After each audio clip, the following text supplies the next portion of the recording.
ඊයේ කතා කරලා ගියාන් පස්සේ මං ඊයේ එයා පල්ලෙහාට ගිහිල්ලා ආයෙම මේ අපේ චරිත කතා කරන් පස්සේ මේ මදුනන්ගි ආවා එළියට ආයෙම මට කතා කළා. ආවට පස්සේ මම කිව්වා දැන් ඊට විතර වැඩසටහන වෙනකොට අර තව ලක්ෂ අපි තව 10ක් දින් දිනනවා කියලා කිව්වා. ඒක දෙවෙනි වැඩේට ලක්ෂ රිමාන්ඩ් කරන වැඩේට සෝරි මේ දානවට රිමාන්ඩ් කරවන්නට ලක්ෂ ඩීओ වැඩේට ලක්ෂ 10ක් දැන් ලෑස්ති කරන්න ඕනේ කිව්වහම පස්සේ යාකුව හරි අයියේ මමත් ඒක ගැන තමයි මේ කල්පනා කර ඉන්නේ. සයි සල්ලි මේ ඉල්ලුවාද කියලා ඇහුවා. කවුද කියලා මං කිව්වා මෙහෙමයි මේ අත්ත වශයෙන්ම මේ රකිත පුතාට එහෙම සල්ලි අවශ්‍යතාවයක් නැහැ. නමුත් මෙතන මේ වැඩසටහනට යන්න තියෙනවා. තප්පරගෙන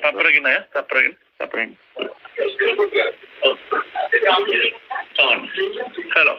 ඊට පස්සේ මම කිව්වා මේ කට්ටිය මේ මෙච්චර ගිය පාරත්ලා මේ 10ක් ගත්තේ ලක්ෂ 10ක් ගත්තේ මේ ඒවට අදාළ තැන් වලටයි මේකයි මෙහෙම කතා කරගෙන ඉතියා කිව්වා මෙන්න මෙහෙම කතාවක් එයා කිව්වා මේ ඊට පස්සේ මම කිව්වා මම වැඩි කතා කරන්න එක මම කිව්වා මේ මම හිතන විදියට අයියේ අර මේ දිවන අරබ කිවනේවා හරි කියලා කිව්වා නිකන් ඉතින් මම රැට්ට කියන්න එපා ඒ කියන්නේ අපේ ඩීओ එක ක්ලියර් කරන්න අර හෙට මෙට හතර වටේට ඔය ඉන්නේ සමන්වේග නායකලාට ඔය අර අපේ තියෙන සෙක්‍රටරිලට එහෙම තියෙන කට්ටියට ඒ වෙනදා තාම පොලිසියට නම් දීලා නැහැ එදා මම කියවන සල්ලි භාගයයි දීලා තියෙන්නේ මේ භාගයක් අදාළතනට දීලා තියෙනවා නමුත් ඒ පුද්ගලයා එනකන් ඉන්නේ ඒ පුද්ගලයා අනිවාර්යයෙන්ම ජූන් වල 25 මේ කට්ටිය අපේ කට්ටිය පත් කරගන්නවා ඒක 150 ෂුවර් හරිද ඒ වුණාට ඒකයි ඒක ප්‍රශ්නයක් නැහැ මට ඒක මම පොරොන්දු වුණානේ ඒක අදාළනේ කට්ටිය සල්ලි කට්ටිය බෙදාගත්තත් මට කර මං කොයි කට්ටිය මේ සල්ලි බෙදා ගන්න ඕන කට්ටිය නෙවෙයි කට්ටිය මේ අත්ත වශයෙන්ම ඒ යන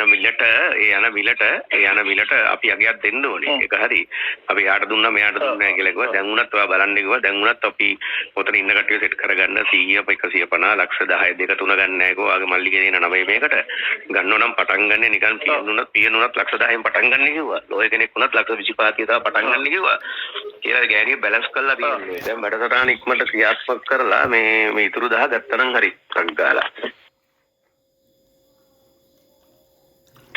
මම දැන් වාට මේකේ මතක තියාගන්නකෝ දැන් ඔය අපි දේශබන්දු මහත්තයාට ලක්ෂ අපි එතන 500ක් දුන්නානේ හරිද 500ක් දුන්නාට පස්සේ ඒ දුන්න එක කවුද දන්නේ එච්චරයි කවුරුද දන්නවද ඔයාගේ පැත්තෙන් හරි කවුරුද දන්නවද එකම එක පුද්ගලෙක් දන්න ඒ කමන්නේ යද්දන ගමන් නැද්ද ඒක කවුරුත් දන්නේ නැහනේ එච්චරයි නෑ දැන් මෙයා කියන දැන් පොලිස්පතිතුමා ඇවිල්ලා තියෙනවා දැන් චරිත්ගේ යාළුවානේ පොලිස්පතිතුමා දැන් ඉන්න දේශබන්දු මහත්තයා ඉතින් චරිත්ගේ අතේ ඉන්නවා නම් ජර ඇයි මේක කරන්නේ නැත්තේ ඇයි මේක පරක්කු කරන්නේ නැත්තේ අපිට නඩු පරක්කු කරන්නේ දැන් කිව්වේ ඊයේත් මම කිව්වා මම දේශබන්දු මහත්තයාගේ නමක් මම ගෑවුවේ නැහැ ඇත්තටම වැඩක් නැහැ ගාලා ඒක මොකද දේශබන්දු මහත්තයාගේ ඇග්‍රීමන්ට් එක තියෙන වත් එක්කනේ තේරෙනවද මම කිව්වා නම් ගියේ ඔයා මරන්න නැතුව ජීවත් වෙන්නේ අද වුණත් දේශබන්දු මහත්තයා අතින් ඒතර දේශබන්දු මහත්තයාට ඔකට සල්ලි දුන්නේ ආ මරන්න නැතුව ඉන්න කියලා කියලා මං කිව්වා මම දන්නේ නැහැ ඔයා ඉස්සලම කතා අපි ඒවා කියන්න ඕනේ නැහැ නේද එයාට කියන්න ඕනේ නැහැ සල්ලි දුන්නේ ඒක තමයි මාත්‍යාට කිව්වේ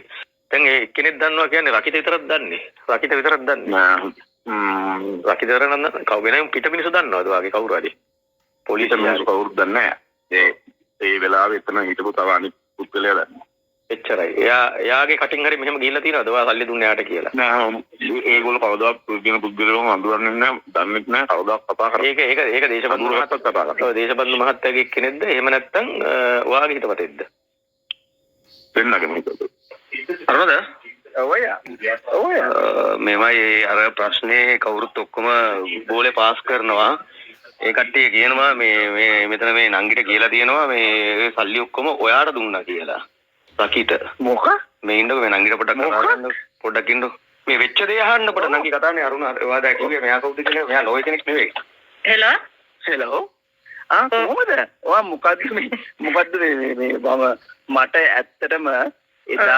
එදා මේ අවුරුද්දකට මේ අවුරුද්ද එකපාරක්වත් ඔය දෙන්නව හම්බුනේ නැහැ. එදා මම කිව්වා බිය මට කතා සල්ලි ටික ගත්තම අය හම්බෙන්න ආවේ නෑනේ රටට. කෝටි 10ක් මෙහෙන් අරගෙන ලක්ෂ 200ක් ලංකාවෙනුත් අරගෙන අද වෙනකන් කිසිම දෙයක් කරලා දුන්නේ නැහැ. දැන් ඔයා ඔහොම කියනවා එතකොට දැන් ඒගොල්ලෝ එයා දැන් මම ප්‍රකිත කතා කරාම චරිත කතා කරාම කියන්නේ දැන් කට්ටිය තුන් දෙනා එකට එකතු වෙලා වැඩේ කරලි ඉවරලා බෙදාගත්ත විදිහට තමයි කතා කරන්නේ. නෑ මම ඒකයි කියන්නේ දැන් මං කලින් කතා කරලි ඉවරලා කිව්වා සල්ලි ටික දීලි ඉවරලා මේක ප්‍රශ්නයක් නැත්තරම් ප්‍රශ්නයක් අපෙන් කෝටි 12ක් අරගෙන ඉන්න නම් හම්බෙන්නේ නැහැ ඉතින්. අද නැතත් හෙට නැතත් අනිවාර්යෙන්ම අපේ සල්ලි දීලා දැන් අපි ඔයගොල්ලන්ගේ ආව වඳින්න වෙලා තියෙන්නේ ඉතින්. අද අපේ දවස හොඳ නැති වෙයි හෙට හොඳ නැති වෙයි උනාට තව එකකින් හරි අපිටත් හරියයි. ඔව් අරගොල්ලෝගේ ෆෝන් එකකටවත් ඒගොල්ලෝ ෆෝන් එකක්වත් ආන්සර් කරන්නේ නැහැ. සල්ලි අරන් ගියාම අර බුද්ධික යවනවා බොරුවට. බුද්ධිකව යවනවා මේ හැමදාම විසිට් එකට. දැන් ඔය තෝයත් හිටියනේ එතන අපි මන් ඩීල් එක කතා කරගත්ත ඒවත් ළඟ හිටියනේ අයියේ. මම පුතාවත් එක්කන් ඇවිල්ලා මුන් රටේ නැති බොරු ටික කියලා ඔකුන් කටවල් වල දාන්න ඕනේ මහගෙඩි. දේශබන්දු දෙන්න බෑ. දේශබන්දු අච්චර දෙනවයි කියලා කිව්වා ටිරාන්නලස්ට මෙච්චර දෙනවයි කියලා ඉවරලා කිව්වා. මට ඕනම වෙලාවකට මේ මුන්ගෙන් උදව් වැඩකුත් නෑ ඔකුන් වැඩකුත් නෑ ඔකුන්ට වැඩිය අපි ජෙන්මින් ඔයාලට පුළුවන් නම් කියලා ඉවරලා නිකන් ප්‍රශ්න ඇති කරගන්න නැතුව ඉන්න කියලා ඉවරලා ලක්ෂ 150ක් අයියට දීලා තියෙනවා. මං කෝටි 12ක් දීලා ඉවරලා මට ලක්ෂ 150ක් කරා යන්න ඇගේ අමාරුවක් නෑ. ඔයා මෙතන ඇවිල්ලා කිව්වෙත් නෑ. ඔයා මෙතන කිව්වෙත් නෑ.